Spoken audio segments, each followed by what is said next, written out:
एक तो shark Tank season 1 था, सिर्फ बात मेरे लिए वहां तक नहीं रुकी, मैं first day of Shark tank shooting पे था। It starts with a 3-minute pitch जो मैं टिपिकली करूंगा, अराउंड 45 मिनट्स टू 1 आवर का Q&A होता है, एंड फिर 45 मिनट्स की नेगोशिएशन चलती है। Takes around 1 hour 45 minutes for a pitch to actually conclude. ऐसा कोई फीडबैक है जो आपने इनकॉर्पोरेट किया हो? स्टार्टअप्स का नेचर ही है कि 9 out of 10 फेल, राइट? अगर आपका ये नहीं भी चलता, you have built a certain amount of legitimacy for yourself. Like nobody had an idea कि क्या होने वाला है। इनफैक्ट जब मैंने जॉब छोड़ी तो मेरे पास वेबसाइट भी नहीं थी, मैं सिर्फ एक इंस्टाग्राम पेज पे 1500 फॉलोअर्स थे। Hello everyone, welcome back to Wisdom Whispers with Abhishek Mittal. There was a company which came into Shark Tank Season 1. Episode 1 की वो एक ऐसी कंपनी थी जिनको सबसे ज्यादा ऑफर हुआ था, बट उन्होंने ऑफर लिया नहीं था. We are talking about Keto India. Now they are liver fight. So let's welcome Sahil Pruthi to the show. Hi Sahil, welcome to the show. Hi Abhishek, thank you so much for having me and very excited to be a part of the podcast. Great. Thanks Sahil, thanks for agreeing to it. साहिल, पहले जानना चाहेंगे कि आपकी story, right? आपका college NSIT, उस समय NSIT बोला जाता था. मैंने बहुत सारे पॉडकास्ट आपके देखे हैं जहाँ पे you are still sticking to NSIT क्योंकि वो दिमाग में बसा हुआ है. करेक्ट. NSIT से आपकी journey towards some startups, right, as a product manager, as a product lead, और फिर finding this organisation, this company Keto. ये आपके बहुत करीब थी. वी ऑल नो आपकी मदर के सिचुएशन के कारण आपने ये सब कुछ स्टार्ट किया, बट आपकी जर्नी समझना चाहेंगे कि कैसे सोचा, क्यों हुआ, क्या हुआ? Actually Abhishek, it was like very one thing leading to another. तो जब मैंने कंपनी, इनफैक्ट मैं कॉलेज डे से स्टार्ट करता हूँ, जब मैं NSIT then NSUT now Netaji Subhash technology में था.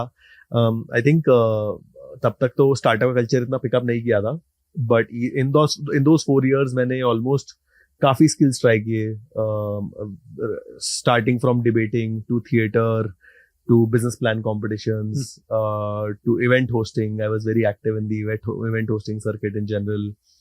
तो मैं अक्रॉस बहुत एक्टिव था. I was doing like 15-16 societies in my first year of college, and धीरे-धीरे कम सुना है कि आपने जितनी सोसाइटीज थी सब में रजिस्टर कर लिया था. हर जगह मैंने हाथ पैर मार लिए थे. तो आई थिंक धीरे-धीरे करके वो नैरो डाउन होकर 3-4 पे आ गया. But I think 4th year of college में मेरा थोड़ा इंटरेस्ट टुवर्ड स्टार्टअप ऑर्गेनिकली आया, बिकॉज 4th ईयर में जब मेरी फर्स्ट जॉब लग गई थी as a developer with a company called Kronos incorporated. It's a fortune 500 company. वो एक A++ कंपनी होती है, मतलब ऐसे कंपनी के ग्रेड्स होते हैं, like A++ and dream. So A++ was the second best kind of a company that you could get into. तो मेरा वहां पर ऑलरेडी हो चुका था placement, and I think it was in the latter part of my 4th year where there was this company that came on campus जिसने मुझे बोला कि they were hiring for software developers, but उन्होंने मेरा resume देख के बोला कि यार तूने इतनी सारी चीजें की हुई हैं in your college life, तो you would be a better fit for a product management role. So it was at that point in time when I decided कि I will go deeper into product management, because उन्होंने एक बार मुझे देख के मुझे initially बोला, but because I was very desperate for a job only, कि deep dream jobs और higher pay करती है, तो मैंने कहा नहीं, मैं developer ही बनूंगा. But it was at that point in time where they said कि we want you to interview for a product management role instead of a development role, and at that point in time एक product manager कोई fresher straight out of college को नहीं लेते थे. And we are talking like 9-10 years back, right? तब तो आपको एक 5 years of work ex with an MBA from a Tier 1 college, उसके बाद आपको PM का रोल वो भी शायद मिलता था, right? But they were kind enough to offer me the role immediately, right? But again मैं रेडी नहीं था उस रोल के लिए. फिर मैंने डिसाइड किया मैं डेवलपमेंट रोल के लिए जाऊंगा. But it was after then that working in a large company मुझे रियलाइज हुआ कि मैं लार्ज कंपनीज में तो काम नहीं कर पाऊंगा अभी at this stage of my career. So it was at that point in time when I started moving to companies like Travel Triangle and Innovator as a product manager, because वो मेरा एक इंटरेस्ट इनिशियली डेवलप हो गया था. और जब मैंने as a product manager काम किया with companies like travel triangle and innovator, where I was working very closely with the founders, तब मुझे समझ आया कि how a company actually functions. Obviously मैंने बिजनेस प्लान कॉम्पिटिशंस कॉलेज में किए थे, तो वो कंबाइंड विद दिस मुझे समझ आया कि अच्छा एग्जीक्यूशन में एग्जैक्टली कैसे एक बिजनेस बिल्ड किया जाता है. Travel triangle did reasonably well and Innovator did extremely well. तो उन सबके तीनों को फाउंडर से मैंने काफी सारी छोटे छोटे ट्रेड सीखे, right? I learned a lot of small things, and it gave me more confidence to eventually start my company. मेरा healthcare का idea मुझे obviously मेरी mom की surgery के बाद आया. And once I started reading about healthcare to take care of my mom, and जब उनको results मिले तब मैंने सोचा कि I want to help more people, and that is where Livify now Keto India then was born. So yeah. But कितना difficult होगा ना एक इंजीनियर को एक हेल्थ केयर फील्ड में घुसना, बिकॉज बहुत सारे लोगों को तो कॉन्फिडेंस ही नहीं आएगा कि भाई कुछ तो पढ़ाई करी हो, कुछ तो पढ़ाओ, कुछ एक्सपीरियंस तो हो जिस फील्ड में जा रहे हो. Correct. No you are absolutely right Abhishek, because जब मैंने कंपनी स्टार्ट की तब तक तो मेरे पास न्यूट्रिशन में डिग्री भी नहीं थी. बस मैंने यूट्यूब वीडियोस बहुत सारी देखी थी, रिसर्च पेपर्स काफी पढ़े हुए थे और उसी को लेकर, और इनफैक्ट जब मैंने जॉब छोड़ी तो मेरे पास वेबसाइट भी नहीं थी. मैं सिर्फ एक इंस्टाग्राम पेज है जिसमें 1500 फॉलोअर्स थे और एक गूगल फॉर्म था. That's all I had when I quit my job. तो मेरे मैनेजर पूछ रहे थे कि आपके पास टीम है जो आप जॉब छोड़ रहे हो. मैंने बोला नहीं. वेबसाइट है? मैंने कहा नहीं. तो कहते क्या है? मैंने कहा बस मैं ही हूँ और कुछ नहीं है. तो आई थिंक वो तो बस एक नादानगी में डिसीजन लिया गया कि I will quit my job. I think we had like 30-40 paying customers. मैंने उस टाइम पे we got a nutrition on board and मैं सेल्स करता था और 30-40 पेइंग कस्टमर्स आए हुए थे और I decided to quit my job just to that. And it was just like one thing leading to another. फिर मैंने पैरेलल न्यूट्रिशन में डिग्री ली to add more legitimacy to the business, so that at least people don't feel कि the founder does not have a degree. बिल्कुल बिल्कुल. ये मेरे दिमाग में भी चल रहा था कि कितना इम्पोर्टेंट है और स्पेसिफिकली न्यूट्रिशन फील्ड में. शायद और कोई फील्ड होती तो कोई बोलता नहीं, बट न्यूट्रिशन में तो the first thing people will ask किया तुम्हारा बैकग्राउंड क्या है. Healthcare is usually I think a tougher business to build in, because healthcare में clinical validation, trials, doctors, nutritionist, उनकी degrees, compliance, security, all of them have to be taken into account, right? तो वो सारी चीजें आपको maintain करते करते बहुत time लग जाता है, right? Before you kind of create something substantial, right? So healthcare is one of those fields where you don't get rich fast, you get rich slow, but it sustains because it's so hard to build in the first place. Yeah. Right. अच्छा, थोड़ी सी बात करते हैं shark tank की. Yeah. Right. Season 1 जब किसी के पास कोई अंडरस्टैंडिंग नहीं थी कि इंडिया में जो शार्क्स होंगे उनको क्या चाहिए, आप पिच कैसे तैयार करोगे, तो वो फीलिंग कैसी थी जब आप गए, जब आप वहां पे एंटर हुए? आई थिंक हर किसी की जर्नी अलग थी, क्योंकि मैंने 2-3 और फाउंडर से भी बात करी है, तो हर किसी के राउंड्स भी डिफरेंट थे डिपेंडिंग अपॉन आप किस स्टेज पर हो. बट आपकी फीलिंग क्या थी, क्या वो ऑरा क्या था जब आप उस स्टेज पे जाते हो? तो आई थिंक एक तो शार्क टैंक सीजन 1 था और सिर्फ बात मेरे लिए वहां तक नहीं रुकी. मैं first day of Shark tank shooting पे था. तो अनसर्टेनिटी सबसे ज्यादा मेरे लिए ही थी basically, right? Like nobody had an idea कि क्या होने वाला है. लाइक अभी वो सारे शार्क्स के नाम बहुत फेमिलियर हो गए हैं, राइट? बिल्कुल. उस समय तो शार्क्स भी नॉट फेमस थे, नॉट वेरी फेमस. और मुझे तो उनके नाम भी याद नहीं हो रहे थे, टू बी ऑनेस्टली, जब तक मैं स्टेज पे जा रहा था, राइट? मुझे डर लग रहा था कि मैं कुछ गलत नाम ना बोल दूं, इसलिए मैं उनको शार्क्स बोल रहा था, बिकॉज उनके नाम ही याद नहीं हो रहे थे मुझे उस टाइम पे, राइट? To be honest. तो आई थिंक पहली बार जब क्या होता है कि वो 3-4 दिन आपको रेगुलरली बुलाते हैं सेट्स पे, राइट? आई थिंक पहली फीलिंग यही थी कि कितना बड़ा और खूबसूरत सेट है ये बेसिकली, राइट? बिकॉज मैंने इतना मैग्नानिमस सेट, मैंने थिएटर काफी किया कॉलेजेस में, मैंने काफी फिल्म सिटी को बाहर से देखा था, बट अंदर जाके जब फर्स्ट टाइम एक सेट देखा जितना बड़ा था और 25 कैमरास आपके राइट लेफ्ट सेंटर है, it's a very different feeling all together. And तब तक हमें नहीं पता था कि रनवे जे होस्ट कर रहे हैं, राइट? अब एज किड्स हमने रोडीज इतना ज्यादा देखा हुआ है, अब वो was the only familiar face that we knew, right? And I was already in awe of the stage, and then I was in awe of somebody hosting it, right? And then I had my family with me who were there backstage with me, right? My mom थी और मेरी बहन भी थी, मतलब मेरी बहन भी साथ में थी. वो कैमरा पे नहीं थी बट वो भी पीछे थी, right? So she was also seeing the shoot live, right? So I think it was a very beautiful experience to present in front of your parents, to have somebody like Ranvijay see you and appreciate you, and more importantly, I think जो मैं आपको बता रहा था कि मेरी सारी love for theatre, business plan competitions, starting up, everything, और मेरी मॉम की हेल्थ केयर की जर्नी सब कंबाइन होके एक स्टेज पे हेल्प किया. And eventually we got an offer and it was a very exciting journey. So yeah, कोई एक ऐसा पर्क जो आपको लगता है जो शार्क टैंक में आने के बाद आपको एक्सपेक्टेड नहीं था but you got that perk? because of being on Shark Tank?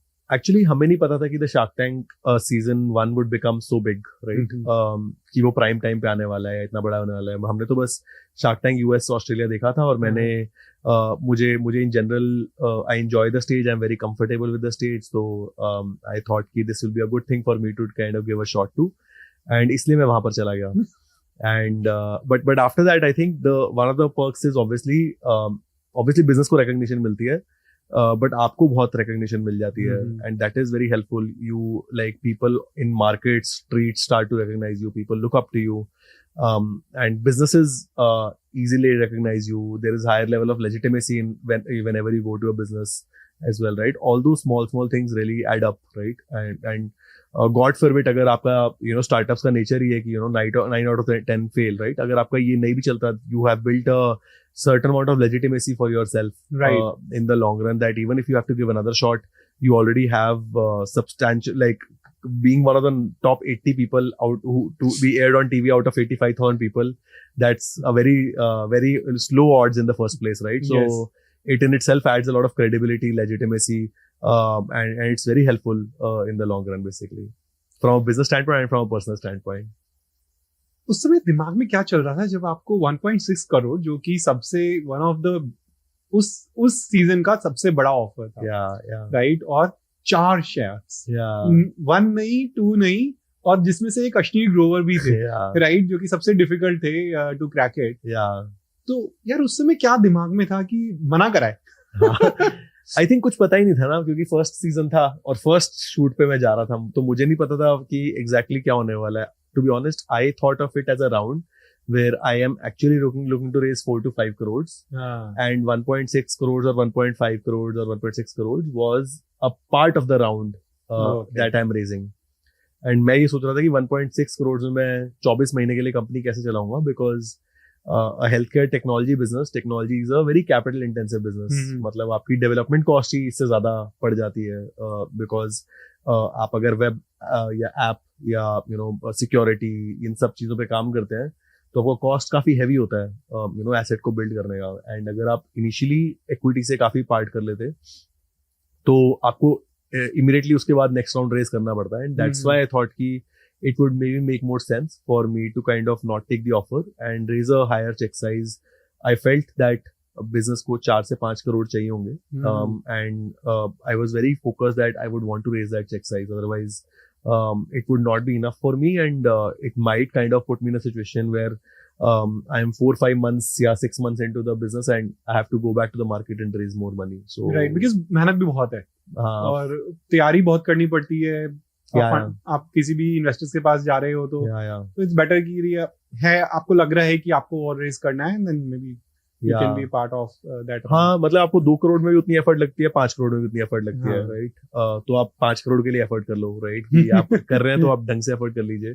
और मुझे पता था कि ऑब्वियसली ड्यू डिलिजेंस वगैरह में टाइम लगेगा, तो we wanted to make sure कि हम एक बार अगर राउंड रेज करें तो ढंग से राउंड रेज करें, ताकि हमें एक सर्टन लीवे मिले, हम एक सर्टन काइंड ऑफ टैलेंट को अट्रैक्ट कर पाए, एंड एक अपने आप को भी एक सर्टन सैलरी ड्रॉ कर पाए, एंड एक सर्टन रनवे मिले, so that we are able to build meaningfully. And I think in retrospect it was a good decision. Yes, we all see that. Yeah. Livofy is doing good now. Yeah. क्या होगा shark tank पे जो हमें pitch दिखाई जाती है वो एक छोटी पिच होती है, राइट, क्योंकि उसके question answers can go for 45 minutes 1 hour, but हम लोग तो 20-22 मिनट्स का एक एपिसोड देखते हैं. आपको बहुत कुछ फीडबैक भी मिला होगा. करेक्ट. ऐसा कोई फीडबैक है जो आपने इनकॉर्पोरेट किया हो और आपको लगा यार मैंने नहीं सोचा था? नहीं, आई थिंक बहुत अच्छा सेशन होता है, टू बी ऑनेस्ट. तो मैं आपको बताता हूँ स्ट्रक्चर कैसे जाता है. It starts with a 3-minute pitch जो मैं टिपिकली करूँगा. अराउंड 45 मिनट्स टू 1 hour का Q&A होता है, राइट, एटलीस्ट 1 घंटा एटलीस्ट चलता है. एंड फिर 45 मिनट्स की नेगोशिएशन चलती है. तो टीवी पे दिखाया नहीं गया था कि मेरा कोई काउंटर ऑफर सुना नहीं गया था, ऐसा कुछ नहीं था, बट मेरे पूरे काउंटर ऑफर सुने गए थे. और वो भी नहीं दिखा था कि कोई उन्होंने काउंटर ऑफर नहीं दिया था, पर काउंटर ऑफर भी हुआ था जो दिखा नहीं था. तो सारी एक लंबी नेगोशिएशन होती है basically, right. So there was negotiation that happened from my side, and there was a negotiation that happened from the shark side also. And it takes around 1 hour 45 minutes for a pitch to actually conclude and meaningfully conclude. And in terms of feedback, I think all the sharks asked me a lot of questions. Surprisingly, Ashneer ने मुझसे कुछ भी नहीं पूछा था. He was within, I think he was very sure that he wants to offer very early on. बिल्कुल. तो उन्होंने मुझसे during the entire pitch मुझसे बस ये पूछा था business registered है, trademarks वगैरह है कि नहीं है. That's all he asked me. Yeah, and he was just there to offer, right? पर मुझसे पीयूष ने काफी क्वेश्चंस पूछे, नमिता ने मुझसे काफी क्वेश्चंस पूछे, अनुपम ने मुझसे काफी क्वेश्चंस पूछे, अमन और रश्मि ने मुझसे क्वेश्चंस नहीं पूछे ज्यादा. अमन वैसे भी नहीं पूछ रहे यार. बट वो दोनों ने बहुत जल्दी डिसीजन मेक कर लिया था कि हम फंड करने वाले हैं. तो but I think some of the feedback that was obviously there was to rebrand the company. वो हमने ऑलरेडी सोचा हुआ था, बट वो एक कॉन्शियस कॉल था कि हम राउंड रेस करेंगे, बिकॉज रीब्रांड करने के बाद आपकी एक ब्रांड इक्विटी लूज होती है, तो वो रीगेन करने में थोड़ा टाइम और एफर्ट लगता है. So we wanted to have some cushion of some capital in the bank. तो वो रीब्रांडिंग का feedback was very good that we eventually took. Certain feedback with regards to product or technology, some technical feedback that we got. We also took that. Piyush gave me some feedback on how to think bigger. That was very helpful to me.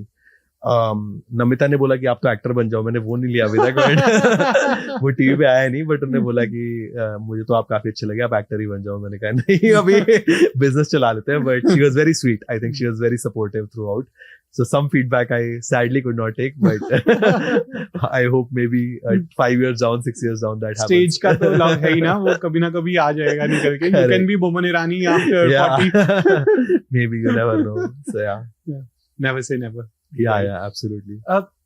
क्योंकि मेरा अपना personal question है कि क्या जैसे offer नहीं लिया, offer दिया गया था, क्या उसके बाद भी उनकी टीम्स में से कोई आपसे कनेक्ट करा बाद में कभी? देखिए, बिकॉज एक स्टार्टअप इकोसिस्टम काफी छोटा इकोसिस्टम है. मतलब अच्छे फाउंडर्स भी बहुत कम है और अच्छे इन्वेस्टर्स भी बहुत कम है, और वो रेगुलरली मिलते रहते हैं. तो या वो शार्क्स या फिर उनकी कुछ टीम मेंबर्स, हम we bump into each other regularly, right? Regularly or maybe seldom, but we do end up bumping into each other, and we have talked about different opportunities. Some of them I would not want to name. But we do end up having conversations, and nice. They still recognize me. We still talk, and we talk very cordially. So we have never had any issues as such. And मतलब fundraise के regarding में, I think they have a certain, because they are strategic investors, they would like to value the business slightly lower than otherwise, right? Which I didn't want to do even at a later stage. So that's why I decided कि अभी let's not kind of take that round. But I think because the market is the kind of founders and the kind of ecosystem is so small that you end up stumbling upon each other, nice. One day or the other. मुझे नहीं लगा था कि ये हो सकता है. जब रिजेक्ट कर दिया एक ऑफर, तो उसके बाद टीम्स कभी ना कभी मिले हो ये. But good to know. अच्छी चीज है, बहुत अच्छी चीज है. साहिल, कुछ रैपिड फायर क्वेश्चंस करते हैं. ज्यादा डिटेल में नहीं जाएंगे इन क्वेश्चंस के. डू यू लाइक जो आजकल नए बिजनेस ओनर्स हैं, और you prefer like mister Gautam Adani, Anand Mahindra और Mukesh Ambani kind of founders? See, I think whether it's Mr. Adani or Mr. Ambani, I think they have a very deep startup mindset only, right? It's just they grow fast and they think very big, and they have a very strong capitalistic mindset. And I think I really appreciate how big they think, right? So जो हमारे जो new age founders होते हैं, हमारे पास एक capital की limitation होती है, but we also think very big.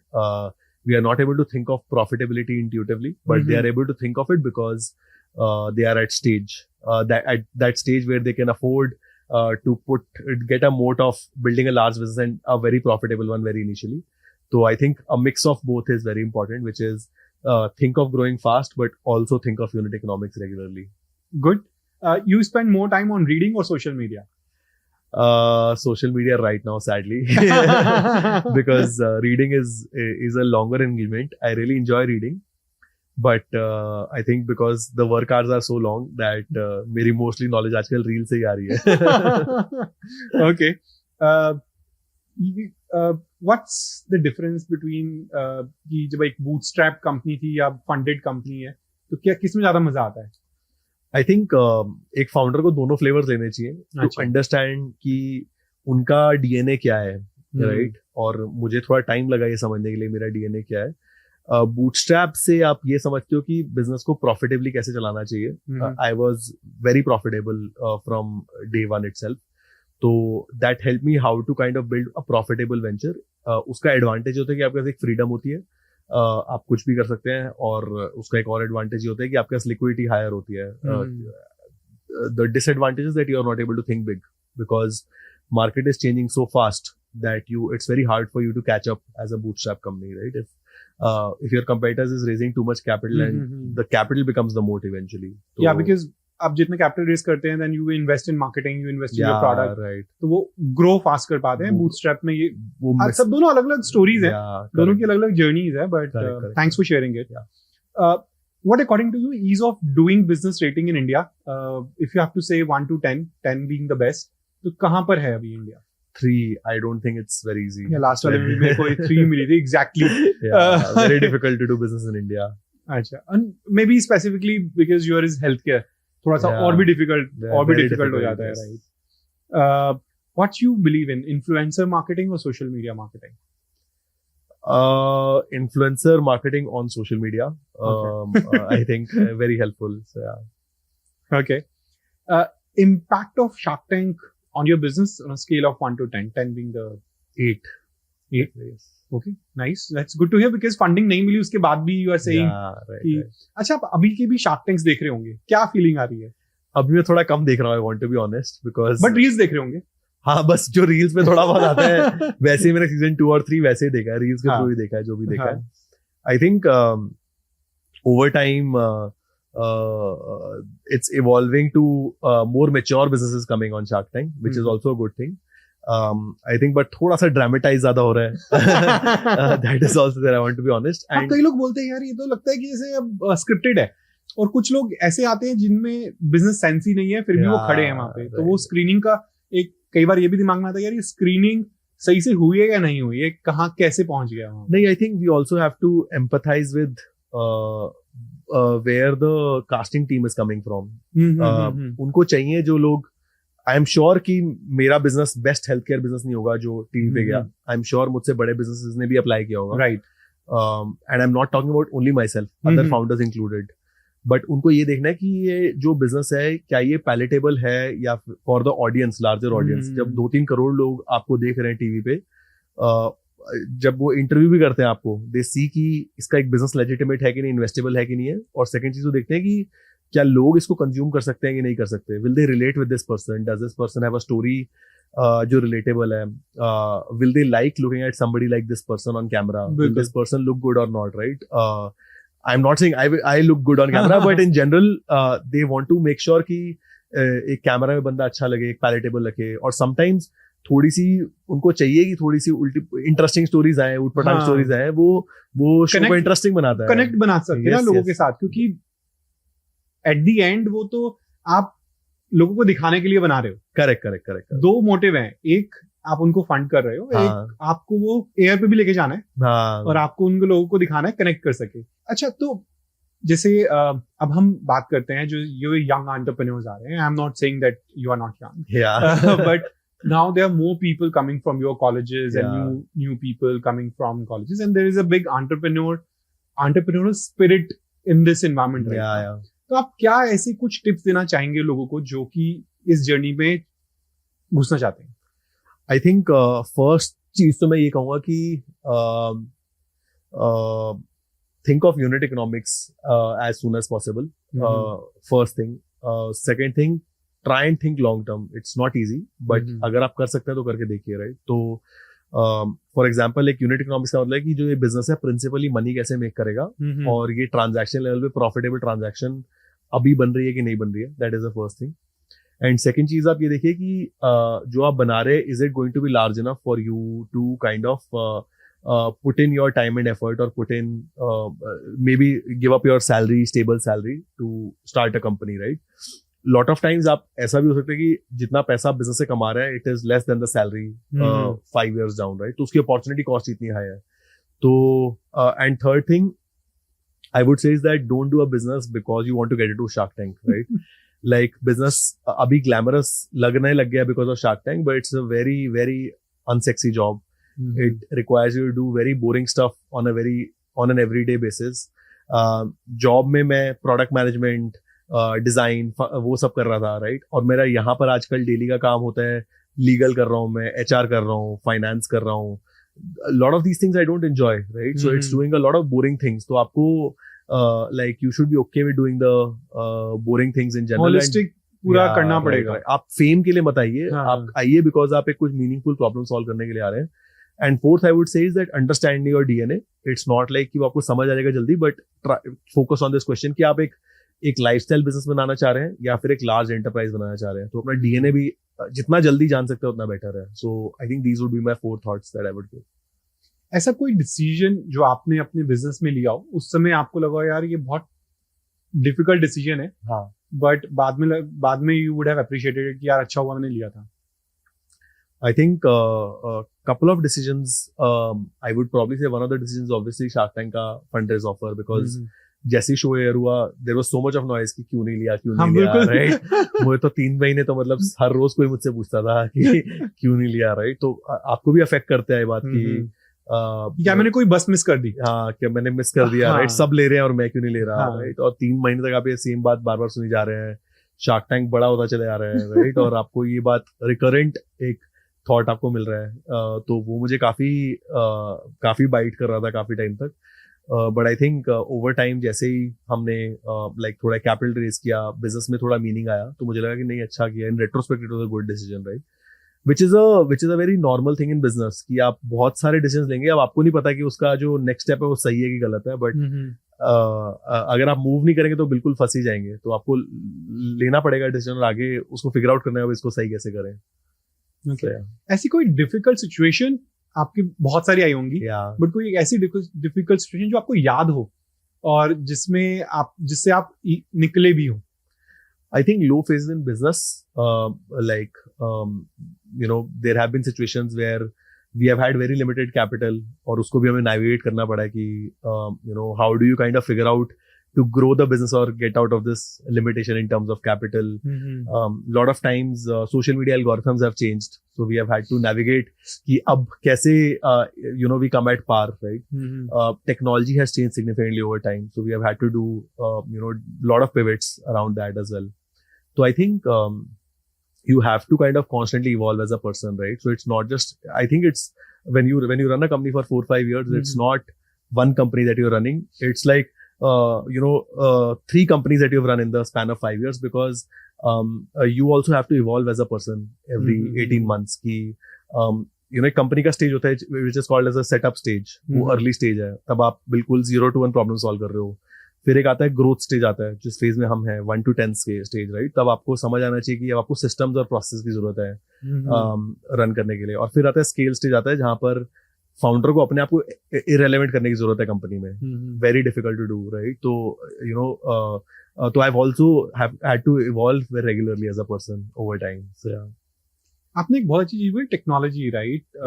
और आप खुद NSIT से पढ़े हुए हैं, तो आप अपने आप को, जो कंपनी को एक टेक्नोलॉजिकली एडवांस करने के लिए क्या कुछ कर रहे हैं और कैसे अपने आप को मोटिवेट करते हैं? आपको पता है that you have 30-40 salaries to pay, you have your investors who are responsible towards you, you have left a high paying cushy job to start this company, so you have to put in the effort. Sometimes you are not motivated, and the only thing that you have to make peace with is that you have to work despite lack of motivation. And it requires you to evolve. चाहे आपकी technology है, चाहे आपका content creation style है.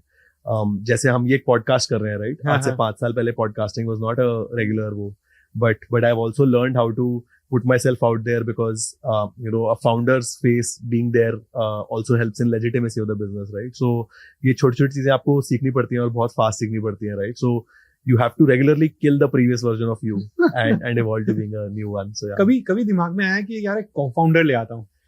हाँ, अभी I think recurrent thought है काफी टाइम से, 1-1.5 साल से. को-फाउंडर, उसको को-फाउंडर बोलेंगे या मतलब पार्टनर बोल ले, right, but I want people who can either lead operations, who can either lead technology, because I think अब growth stage में you begin to realize that मतलब मेरे पास बीमार होने की भी लेवरेज नहीं है, right? I can't afford to fall unwell because there is so much dependency on me, right? So I have a founding team member, but I want to make sure that there are more shoulders to lift this because it gets very heavy after a point, right? So, जो भी skill set मैंने build किया है, I want to make sure that there is somebody who is specifically focusing on that skill set, right? From technology to operations to sales to growth, so that I can slowly be outside of the business and daily operations में मेरी dependency कम हो. So है दिमाग में, क्योंकि हमने season 2 season 3 में देखा है, हम भी बहुत कुछ उससे ही सीखते हैं, राइट? क्योंकि वो शार्क्स बैठे हैं, उनके पास बहुत एक्सपीरियंस है. Correct. They are not just their own business, they are investing in number of other businesses as well. तो वो लोग बहुत बोलते हैं आजकल कि आपको अपनी जिम्मेदारियां बांटनी पड़ेंगी जैसे आप ग्रो होंगे. करेक्ट. आप सिंगल मैन आर्मी नहीं बन के रह सकते. करेक्ट. एक और चीज जो आजकल हमने बहुत सीजन 2 सीजन 3 में देखा है, आजकल बहुत सारे फाउंडर्स बोलते हैं कि यार हम अच्छी सैलरी विड्रॉ कर रहे हैं. तो आप उस स्टेज पे आ गए हैं कि आप कह सकते हैं कि हाँ मैं सैलरी विड्रॉ कर रहा हूँ. हाँ, मतलब मैं I have always been very financially responsible. मैंने कभी भी बिजनेस फाइनेंशियली इररिस्पॉन्सिबली नहीं चलाया है. कि when I was bootstrapped, I was drawing healthy profits. Okay.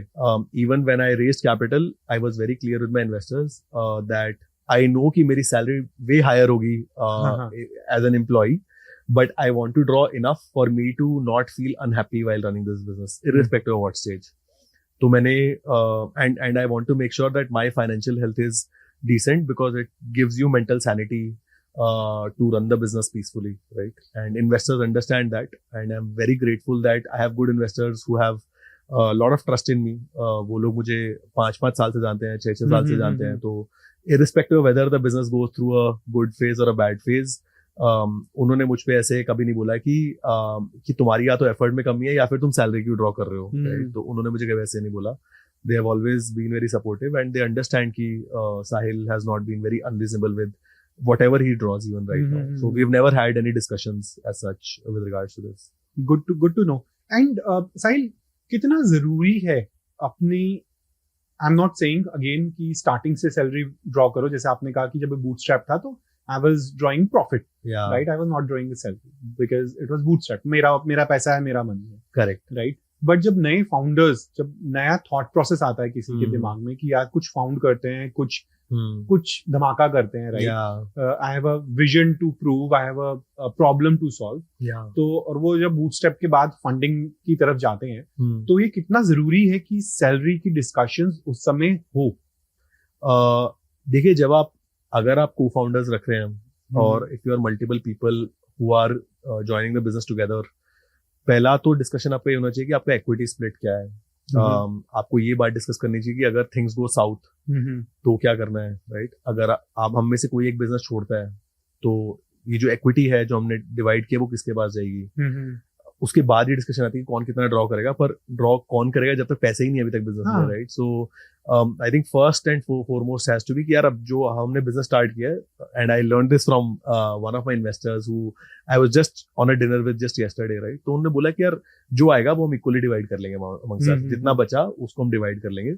But initially business की कैपिटल रिक्वायरमेंट फेयरली हाई होती है बिकॉज आपको एसेट्स में इन्वेस्ट करना है, राइट? और वो माइंडसेट धीरे धीरे इवॉल्व होता है. जब मैंने बिजनेस स्टार्ट किया तो मैं बहुत ज्यादा प्रॉफिट ड्रॉ कर रहा था, बट मुझे समझ आया, आई थिंक मेरे बहुत सारे मेंटर्स बोलते थे, but they would recommend me to put a lot of money back in the business because initial years require you to put a lot of business, right? So I always recommend कि जब आप कोई business start कर रहे हैं तो at least have a 18 month 24 month runway जो आपने अपनी सेविंग से सेव किया हुआ है, so that you are not dependent on whatever you are drawing.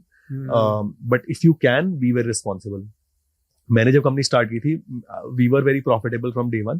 तो मैंने सोचा हुआ था, मेरा तो I think to be honest बड़ा सिंपल एम था कि जो मैं सैलरी ड्रॉ कर रहा हूँ क्या मैं उससे ज्यादा प्रॉफिट बना सकता हूँ, क्योंकि मुझे तो पता नहीं था फंडिंग वंडिंग कैसे करता है. सो मैंने बड़े सिंपल माइंडसेट से चलाया था. मैं जैसे भी आपको पॉडकास्ट में पहले ही बता रहा था कि बड़ा नादान डिसीजन था to start the business. There was no sense of maturity. Now that I think of it कि मुझे कुछ भी नहीं पता था और बस ऐसे कूद गया मैं.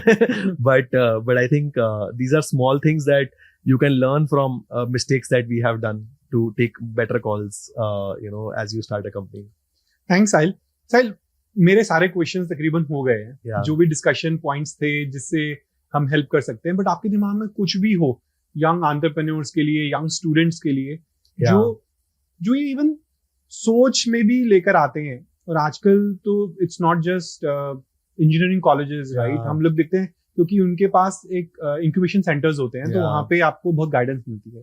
बट देयर आर कॉलेजेस जहाँ पे इंक्यूबेशन सेंटर्स नहीं भी हैं, तब भी लोग आजकल सोचते हैं. Yeah. तो आपके दिमाग में जो कुछ भी हो, उनके लिए कोई गाइडेंस हो, तो please Yeah. You can share it. Then this will be the last section. Yeah. I think one thing that I would recommend future founders के लिए या फिर future creators के लिए in general is that आपका first idea आपका $1 billion company नहीं बनेगा. और आपका जो पहली कंपनी है will not be your last company also. तो मैं आपको ये कहूंगा सबसे पहले कि आप ये मान के ही चलिए कि आपका पहला आइडिया नहीं चलेगा. Odds are against you, but what you also have to know is that आपको वॉल्यूम पे काम करना है. आप 15 आइडियाज ट्राई करेंगे तो you are increasing your odds. Right. So keep hitting consistently for long. Think of it as a 10-year game, 15-year game. And जब भी आप फेल करें तो सिर्फ बस फेल मत कीजिए, बट लुक बैक करिए, डीपली रेट्रोस्पेक्ट कीजिए कि जो आपने फेलियर आपने देखा है, मतलब इससे आप सीखे क्या है. मैं आज तक हर साल, हर 6 महीने में, हर 3 महीने में अपने साथ बैठता हूँ और नोट्स बनाता हूँ कि मैंने क्या सीखा लास्ट 3 महीने में और मेरी कौन सी गलतियां रही हैं, राइट. और वो ऑनेस्ट कॉन्वर्सेशन आप अपने साथ रेगुलरली कीजिए, right. So my 2 recommendations would be that think of volume of ideas.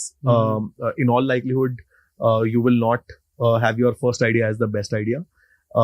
And when you stumble upon your 15th, you will keep getting better, but you will only get better if you retrospect after every failure, right? अगर आप अपने failure के बाद फिर वही मतलब if you are not sharpening your axe before cutting the wood again, तो फिर वही mediocre outcome मिलेगा, right? तो learning from your failures is also very important.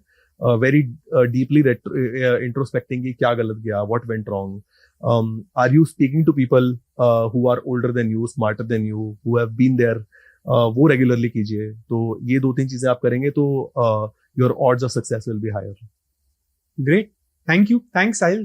It's such a great conversation. कुछ बहुत ही interesting tips जो नए young generation को दिए आपने. Thank you to be part of this show. And thanks a lot again for. Thank you so much for having me, Abhishek. It was lovely catching up with you. Yeah. Thank you. Thanks, Sahil. Thank you. So, this was our episode with Sahil.